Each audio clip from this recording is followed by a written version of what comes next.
Hello বন্ধুরা, শুভ সকাল সবাইকে। তোমরা সবাই কেমন আছো জানিও। আশা করি সবাই অনেক ভালো আছো, আমিও অনেক ভালো আছি। এই দেখো, সকাল সকাল উঠে ব্লগটা শুরু করে দিয়েছি। আজ বৃহস্পতিবার, আজকে ব্লগটা এখন থেকে স্টার্ট করলাম। এখন থেকে আমি কি করি না করি সবটাই তোমাদের সঙ্গে শেয়ার করব। তো দেখো, এখানে সকাল সকাল উঠে বাসন মেজে নিচ্ছি। ঠাকুরের বাসন, ঠাকুর পুজো দেবো। স্নান টান করা হয়ে গেছে, বাসন মেজে নিচ্ছি। আর এখানে দেখো, একটা সাপ এসছে আমাদের বাড়িতে। আমি না কোনো একটা স্বপ্ন যেই দিন দেখি সেই দিন এটা হয়।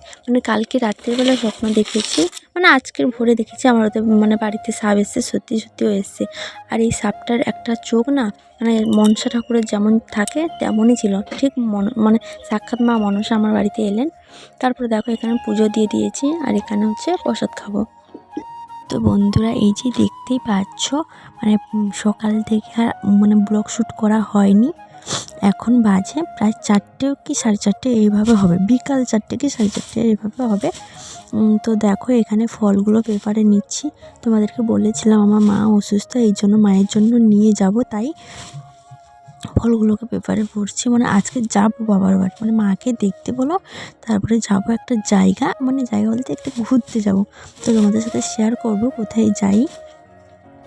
খুব মজার ভিডিও আজকে দেখতেই পাবে তোমরা। একটা নতুন কিছু তোমাদেরকে দেখাবো, জানি না তোমরা কোনোদিন দেখেছো কি না, বাট আমি আজকে দেখাবো। তো ব্লগটা একটু স্কিপ করে দেখবে না, কন্টিনিউ ব্লগটা দেখতে থাকো। তো দেখো, এই যে পেপারে ফলগুলোকে পুড়ে নিয়েছি। তো বন্ধুরা, তারপরে দেখো, এখান থেকে রেডি হয়ে যাবো না, তো বাবার বাড়িতে রেডি হবো। এখনও অনেক বেলা আছে, তো বাবার বাড়িতে রেডি হবো, তাই জন্য সব কিছু নিচ্ছি, গলার সেটে।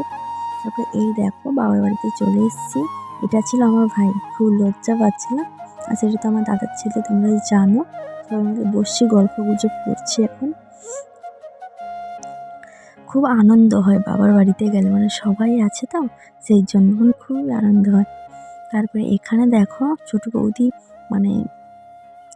পেঁপে কেটেছিল আর ফল কেটেছিল কিছু, সেগুলো খাচ্ছে বসে বসে। থাকে যে আশা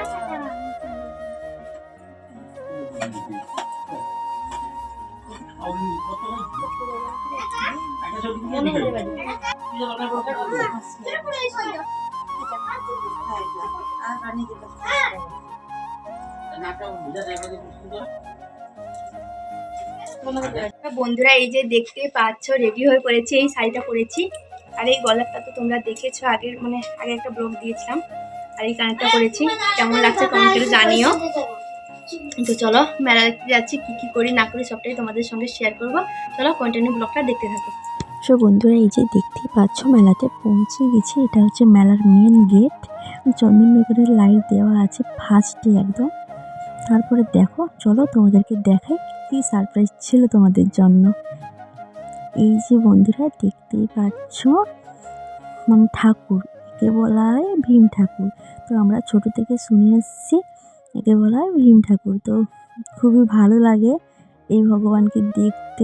সব ভগবান তো সমান, কেউ আলাদা হয় না, কিন্তু এই ঠাকুরটা না একটু আলাদা রকম বানানো হয়, বা তার সব কিছুটা একটু আলাদা রকমই।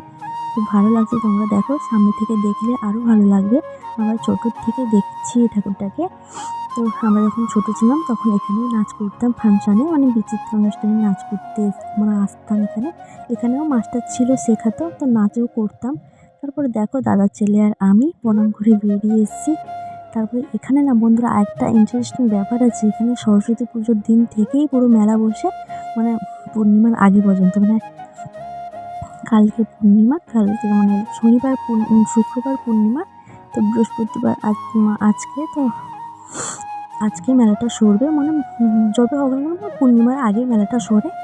তো অনেক দিন বসে মেলাটা, খুব ভালো লাগলো দেখে। তারপরে দেখো, এখানে দাদার ছেলে উঠেছে গাড়িতে, খুব এনজয় করছে ও।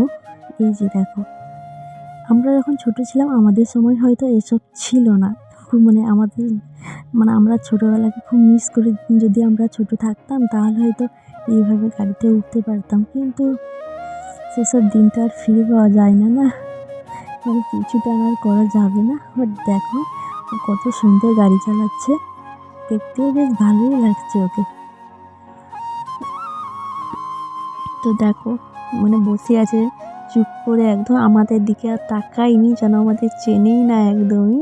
তো বাচ্চারা না এইভাবেই হয়, যেন কিছু পেয়ে গেলে মনে হয় আমি একটা অনেকটা পেয়ে গেছি এইভাবে। তো সবাইকে দেখছে, আমাদের দিকে আর দেখছে না। বাট দেখো তারপরে এখানেও বসেছে একটা জিনিস, এটাকে কী বলে বাট আমি জানি না। তো বাচ্চারা এইভাবে নাচ করতে থাকে। এই যে দেখো শুয়ে আছে, হলুদ কালারের গেঞ্জিটা পরেছে, এটা হচ্ছে আমার সেজদার ছেলে, ও উঠেছে এটাতে। দেখো এই দেখো কেমন লাফাচ্ছে। তো আমি ভাবছি যে আমি যদি এইভাবে ছোট থাকতাম এগুলোই উঠতে পারতাম। আর এইটাইও অনেক বাচ্চারা ছিল। তারপরে এখানে দেখো এটা হচ্ছে সেজো কাকুর ছেলে, এই যে মোবাইল হাতে আছে, এই যে কালো রঙের জামাটা পরেছে, এই হচ্ছে মেজো কাকুর ছেলে। আর তাকে তো চেনোই, আমার দাদার ছেলে। তারপরে দেখো মেলাতে এসেছি, ফুচকা না খেলে হয়, এই জন্য চলে গেলাম ফুচকার দোকানে ফুচকা খেতে। তারপরে দেখো এখানে বন্ধুরা অর্কেস্ট্রা হবে, এর জন্য মানে সব কিছু রেডি হচ্ছে। তো মানে যা যা থাকে অর্কেস্ট্রার মঞ্চে সব কিছু রেডি করছে, এই যে দেখো। আর প্যান্ডেলটা খুব সুন্দর করে সাজিয়েছিল। তারপরে গেলাম, এই দেখো বন্ধুরা এই কাজল ক্লিপ এগুলো নিয়েছি। তারপরে মেজো বৌদি নিয়ে এসেছিলো বিরিয়ানি, সেইগুলো খাচ্ছি বসে বসে। তো বন্ধুরা দেখতেই পাচ্ছ বাড়িতে চলে এসেছি মেলা ঘুরে, তোমাদের সাথেও শেয়ার করলাম। আর ঠাকুর তো তোমরাই দেখতেই পেলে। তো বন্ধুরা আজকে ব্লগটা এখানে শেষ করছি, আর পাচ্ছি না, ঘুম পাচ্ছে। তো দেখা হবে কালকে ব্লগ করবো কিনা ঠিক নেই, বাট চেষ্টা করবো করার জন্য। চলো সবাইকে গুড নাইট, সবাই ভালো থেকো, সুস্থ থেকো।